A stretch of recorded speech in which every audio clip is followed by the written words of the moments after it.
کرتا ہوں کہ روزہ ڈاکٹر کا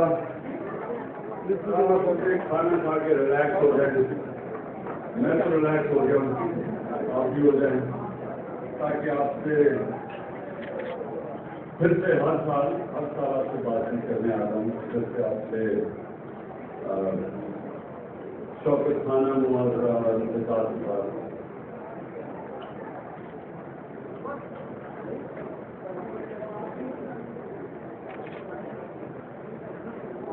بیٹھو. پہلے تو میں آپ کا شکر گزار ہوں. ہر سال آپ ہمیں افطاری کا دعوت دیتے ہیں اور آپ لوگوں کو موقع دیتے ہیں ایک اچھے کام میں شرکت کرنے کی.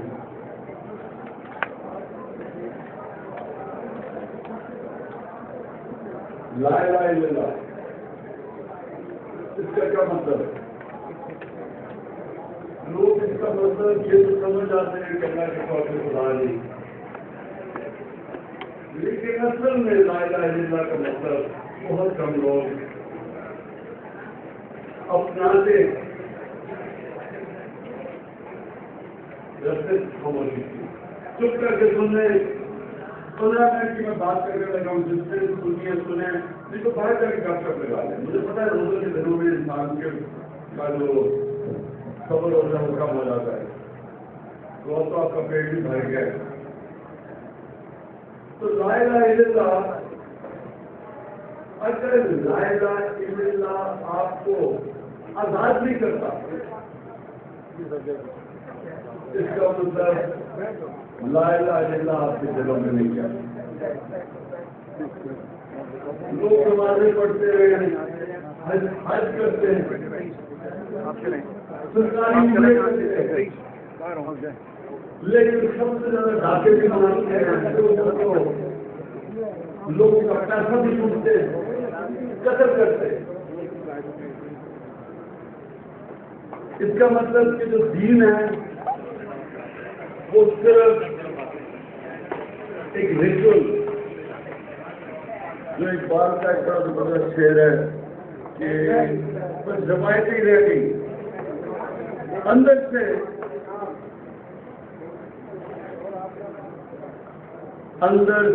انسان کو لا الہ الا اللہ آزاد نہیں کرتا. آزاد انسان کون ہوتا ہے؟ جس کو اقبال اپنی شاہین کہتا ہے. اقبال کی شاہین کیا ہے؟ جو زنجیریں توڑ کے باقی سب سے اوپر چلے جاتی ہیں. زنجیریں کون سی ہیں؟ کون سی زنجیریں ہیں جو انسان کو زمین پہ رکھتی ہیں؟ سب سے بڑی زنجیر خوف کی.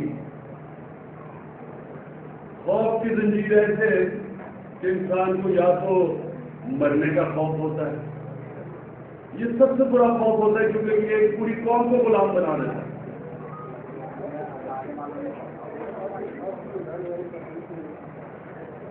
آج تک افغانستان کو کوئی فتح نہیں کر سکا. کوئی بھی دنیا میں طاقت آئی ہے افغانستان کو فتح کیوں نہیں کر سکے؟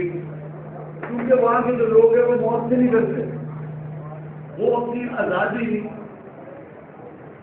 آزادی کو موت سے اوپر رکھتے ہیں, اس لیے ان کو وہ غلام نہیں بنا سکتا.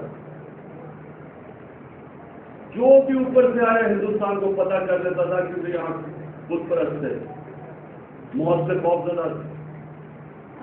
تو یہ سب سے بڑا خوف ہے موت کا. پورا کا پورا کراچی چند دہشت گردوں کی غلامی کر رہا ہے, اپنے آپ کراچی کو بھی تباہ کر رہا ہے اور پاکستان کا پوٹینشیل بھی نہیں پورا ہو رہا ہے. صرف اس کی ہے خوف ہے کہ جی مار دے گا. 15-20-30 ہزار سارے لوگ ہوں گے جو مسلح ہیں. کدھر کراچی کی 1.5 کروڑ کی آبادی اور 15-20-30 ہزار لوگ سارے کراچی کو پھر بھی رکھا ہوا خوف کی وجہ سے, مرنے کے خوف کی وجہ سے. دوسرا خوف کہ جی مجھے کوئی ذلیل نہ کر دے, یہ بھی ایک بہت بڑا خوف ہے. لوگ بڑے بڑے جو خواب ہیں وہ ان کے پیچھے صرف اس لیے نہیں جاتے کہ ان کو یہ خوف ہوتا ہے کہ میں ذلیل ہو جاؤں گا، میں فیل ہو جاؤں گا، لوگ مذاق اڑائیں گے۔ میں جب پہلی دفعہ جب لاہور میں ٹیسٹ کھیلا تو میں جب بیٹنگ کرنے جا رہا تھا کریز پہ، تو لاہور آپ کو پتا ہے لاہوری رنگ باز ہوتے ہیں، بڑے نعرے مارنے میں شیر ہوتے ہیں، عمران خان زندہ باد، شیر لاہور زندہ باد۔ وہ میں 70 گز جتنی دور تک میں پچ تک ہی پہنچا، نعرے لگتے رہے کہ عمران خان زندہ باد، شیر لاہور، شیر کے علاوہ شیر سے نیچے تو آتے ہی نہیں ہے نا، وہ ہر کوئی شیر بن جاتا ہے۔ تو اب میں وہ دوسرے شیروں کی نہیں بات کروں گا جو، کیونکہ میں نے سنا کہ اور بھی پارٹی سے لوگ ہیں، اس لیے چیریٹی ہے تو میں وہ اس کے شیروں کی نہیں بات کروں گا۔ بہرحال تو شیر کون سا وکٹ تک، شیر لاہور۔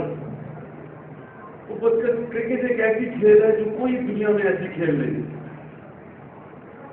کہ آپ کی صرف ایک باری ہوتی ہے، وہ پہلی گیند پہ بھی آپ کی باری پوری ہو سکتی ہے اور آپ بڑے اسکور بھی کر سکتے ہیں۔ تو میری بدقسمتی کہ وہ پہلے گیند پہ ہی میں آؤٹ ہو گیا۔ اب جو شیر لاہور جو اتنی دور 70 گز چل کے گیا تھا، اب وہ 70 گز واپس آ رہا ہے۔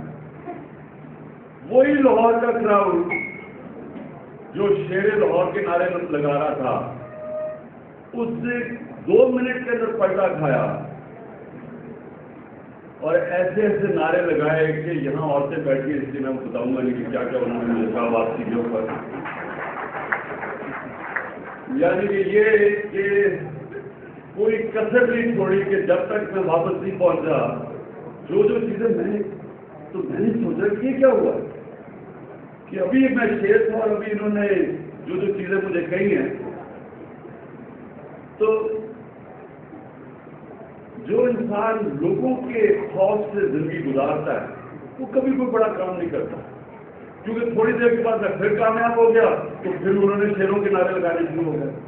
تو یعنی کہ یہ جو پبلک اوپینین ہے اس کے اوپر اپنی زندگی نہیں گزارتا، کیونکہ لوگ کیا کہیں گے، لوگ آج کچھ کہیں گے کل کچھ کہیں گے، لوگ آج آپ کو کچھ ادھر کہے گا کل آپ کچھ نہیں بناتے، لوگ آپ کا مذاق اڑاتے تھے، میں جب کرکٹ مجھے مذاق اڑاتے تھے کرکٹ کھیل ہی نہیں سکتا، پھر وہی لوگ تالیاں بجاتے تھے۔ 15 سال سیاست میں میرا مذاق اڑا اور اب وہ کئی لوگ جو مذاق اڑاتے ہیں وہ میری پارٹی میں گھسنے کی کوشش کر رہے ہیں۔ یہ یعنی صرف آپ کو میں کہ یہ جو خوف ہے ذلت کا، یہ آپ کو یہ کس کی زنجیر توڑنی پڑتی ہے اوپر جانے کے لیے، بڑے کام کرنے کے لیے۔ کسی نے بھی بڑا کام کیا ہے اس کو ہمیشہ برے وقت سے گزرنا پڑا ہے۔ یہ ناممکن ہے کہ کوئی بڑا کام کر سکے، کوئی بڑا انسان شارٹ کٹ لے کے بھی بڑا کام کیا، شارٹ کٹ لے کے شارٹ کٹ عزیز ہی بن سکتا ہے، کوئی بڑا نام نہیں بن سکتا شارٹ کٹ لے کے۔ تو اس لیے یہ دوسری زنجیر ہے آپ کی کہ ذلیل نہ ہو جاؤ، اور تیسری کہ میری روزی نہ چلی جائے، میری اچھی بڑی تنخواہ لگی ہوئی ہے، ٹھیک ہے اوپر جو میرے بیٹھا ہوا ہے وہ ہر قسم کے غلط کام کر رہے ہیں، لیکن میری تو روزی لگی ہوئی ہے۔ اپنے ضمیر کو مار دیتا ہے انسان اپنی روزی کے لیے، رزق کے لیے۔ یہ بہت بڑی زنجیر ہے، یہ بھی ایک بڑے انسان کو چھوٹا سا انسان بنا دیتا ہے۔ تو جو اللہ نے آپ کو اشرف المخلوقات بنایا ہے، سب سے عظیم مخلوق، اس کو بننے کے لیے آپ کو یہ زنجیریں توڑنی پڑتی ہیں، اور جو یہ زنجیریں توڑتا ہے وہی بڑے کام کرتا ہے۔ ہمارے جب پیارے نبی اس دنیا سے جب گئے تو ان کے بعد وہ 30 سال کا 40 سال کا پیریڈ اٹھا کے دیکھیں تاریخ کا، جو تاریخ کا حصہ ہے، اس پیریڈ کے اندر دنیا کی تاریخ میں، چاہے آپ مسلمان ہیں یا نہیں ہیں، دنیا کی تاریخ میں کبھی بھی اس سے گریٹ انسان نہیں بنے جو اس پیریڈ میں بنے۔ ہسٹوریکل فیکٹ ہے کہ کبھی بھی اتنے عظیم لوگ اتنے پیریڈ میں اتنے چھوٹے سے پیریڈ میں نہیں آئے. تو کیا چیز تھی؟ وہی بطوط ہے, کچھ پوچھتا نہیں تھا. ایک طرف رومن ایمپائر, ایک طرف پرشین ایمپائر, کوئی ان کو پوچھتا نہیں تھا. وہ کیا چیز تھی کہ یہ لوگ عظیم لوگ بن گئے. وہ کوئی جا رہا ہے, ایک جنرل اٹھا ہے تو وہ سارا فتح کرتے کرتے وہ سمندر تک پہنچ گیا کہ اللہ تیری زمین ختم ہو گئی. دوسری طرف طارق بن زیاد 13,000 فوجیوں سے اسپین میں جاتا ہے, کشتیاں جلا دیتا ہے, سارا اسپین فتح کر دیتا. 18 سال کا محمد بن قاسم 18 سال کا آگے سندھ کاؤنٹر تک فتح کر دیتا. کچھ سینٹرل ایشیا چلا تھا. ایک نام ان کا مجھے بھول رہا ہے کہ وہ فتح کرتے کرتے تو حضرت عمر کو ان کو میسج بھیج رہے کہ تم نے ایسے آگے نہیں جانا. وہ جان کے وہ میسج نہیں لے رہا جب تک وہ مصر فتح نہیں کر رہے. یعنی کیا لوگ پہلے بھی یہ لوگ, کیونکہ ان کو دنیا کے گریٹ لیڈر کو دیکھ کے سب آزاد ہو گئے, میں سے باہر نکل گئے. اور جو چوتھا ہوتا ہے وہ ہے میں. جب انسان اپنا سوچتا ہے, کبھی بھی دنیا میں کوئی بڑا انسان نہیں جس نے میں کی پوجا کی ہے. کوئی بڑا انسان نہیں. منڈیلا بھی آج سب سے زیادہ 95 سال کا ہو گیا, لیڈر مانتے ہیں. 27 سال جیل میں گزارے, 27 سال. ہر آفر ملی اس کو, لیکن اس نے کہا جب تک تم کالے آدمی کو ووٹ نہیں دو گے کسی قسم کی اسے کمپرومائز نہیں. اپنے یہ نہیں کر رہا. قائد اعظم ٹی وی سے مر رہے تھے, اپنے ڈاکٹر کے علاوہ کسی کو نہیں بتایا کہ کہیں ان کا جو گول تھا پاکستان وہ اس کے راستے میں کوئی رکاوٹ نہ.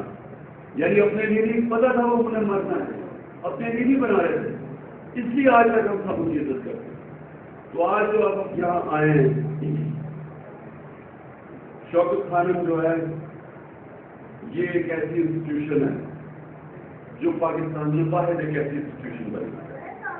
10 لاکھ لوگوں نے ڈونیشن دیے اس ادارے, چھوٹی چھوٹی 10 لاکھ. یہ ہاسپٹل بنے پبلک کے پیسے, یہ ہاسپٹل چل رہا ہے پبلک کے پیسے. یہ ہاسپٹل ایک انٹرنیشنل لیول کا ہاسپٹل اس لیول کا پہنچ گیا ہے کہ جو انگلینڈ کی سب سے پریسٹیجس, جو ان کی سب سے prestigious medical institution the royal college of physician and surgeon, انہوں نے مجھے اوارڈ دیا ہے اس ہاسپٹل پہ.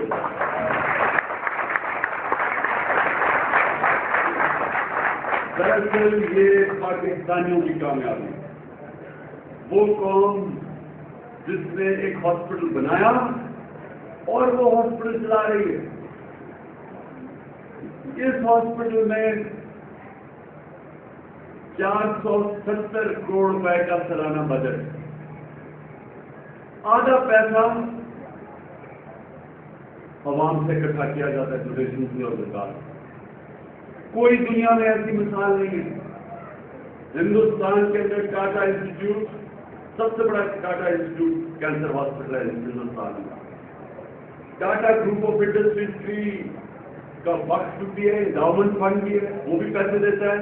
انڈین گورنمنٹ بھی پیسے دیتی ہے. آپ حیران ہوں گے کہ صرف وہ سالانہ غریب مریضوں پہ 4 کروڑ روپیہ خرچ کرتی ہے. اتنا بڑا ہاسپٹل. یہ ہاسپٹل ہر سال غریب مریضوں پہ 200 کروڑ روپیہ خرچ کرتا ہے.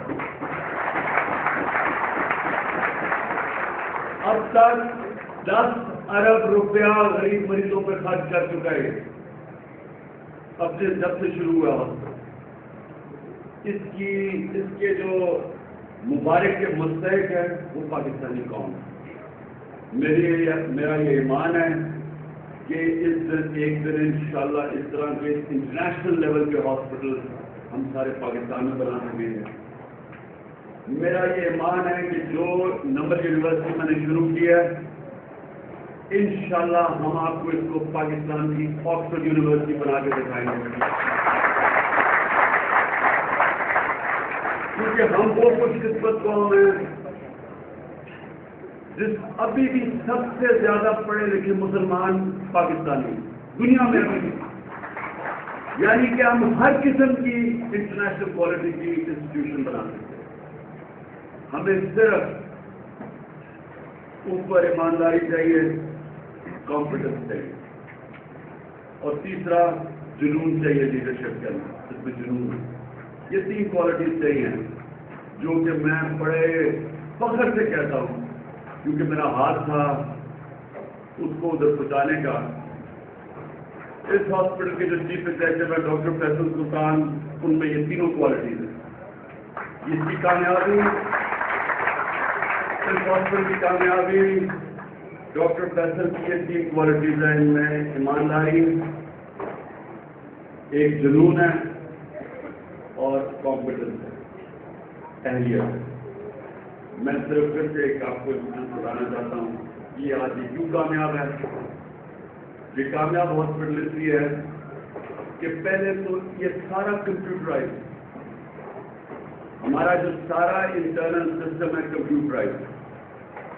آپ 10 روپیہ 10 پاؤنڈ انگلینڈ میں جو دیتے ہیں وہ سارا سینٹرل کمپیوٹر پہ پہنچ جاتا ہے۔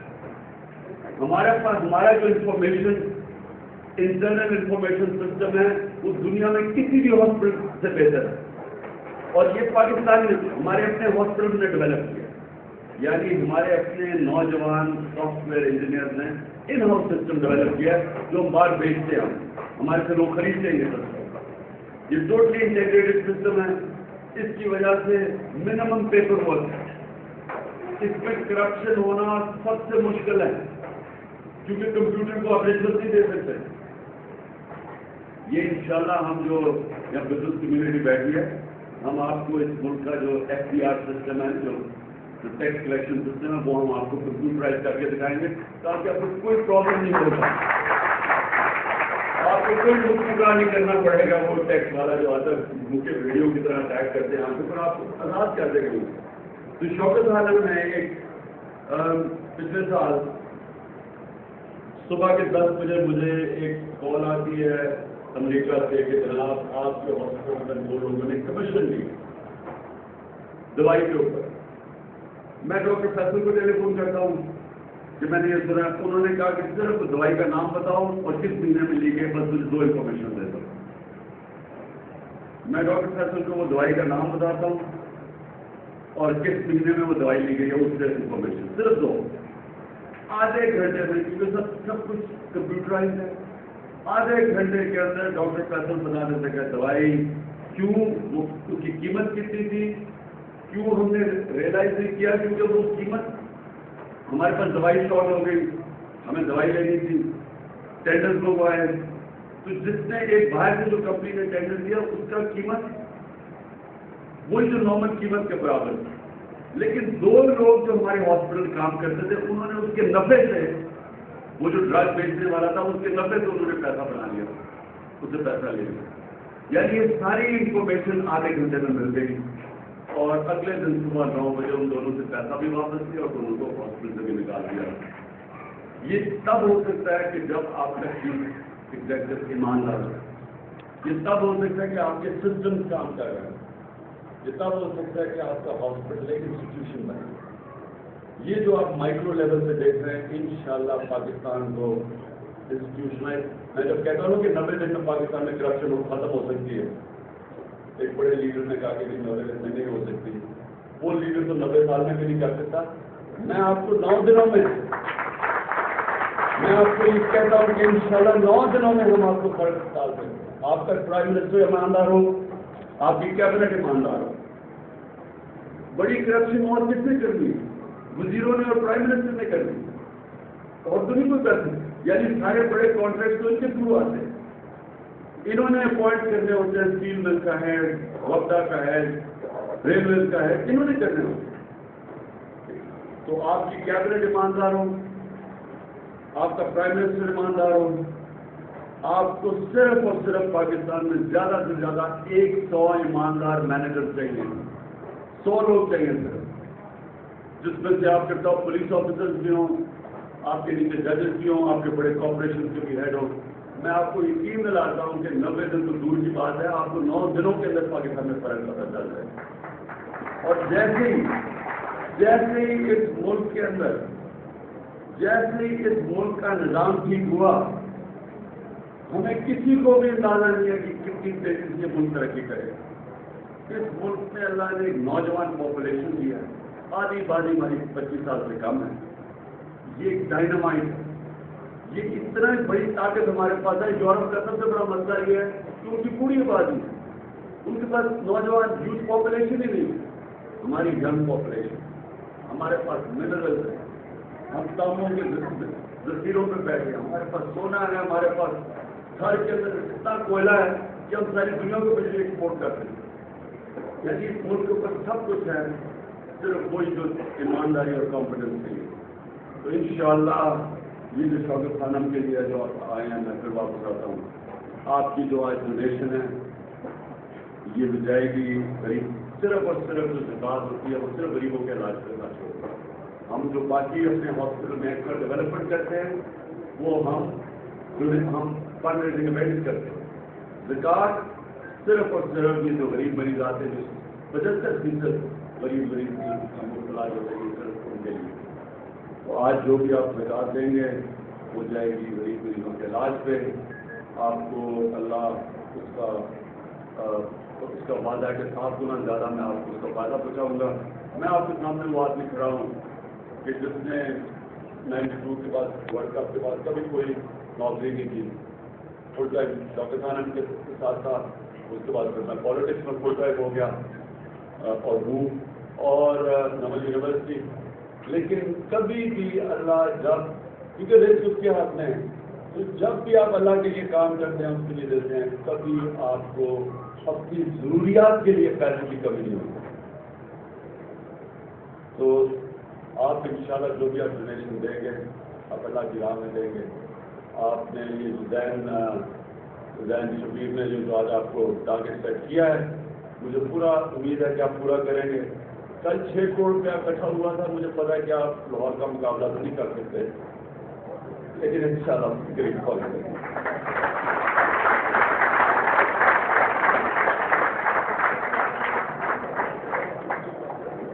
اور آخری چند منٹوں میں گزارش ہے خان صاحب سے, کچھ دیش پہ آتے بہت سارے ایسی باتیں ہیں جو ڈونیشن دینا چاہتے ہیں خان صاحب کو ڈائریکٹلی, تو یہیں پہ آ جائیں. جو لوگ دینا چاہتے ہیں وہ بھی آپ کو پیش کر رہے ہیں. اور جس حساب سے ڈونیشن دی ہے ان کو لسٹ ہے جو کہ وہاں سے چیک کریں. جی میں کچھ اناؤنسمنٹ کرنا چاہوں گا. سب سے پہلے مسٹر آرن ممبر کوئی انہوں نے 1 کروڑ روپے کی پیمنٹ کی ہے. جیسے آرن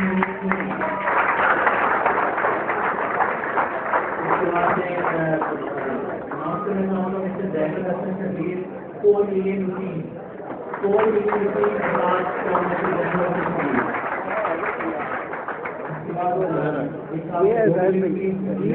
نام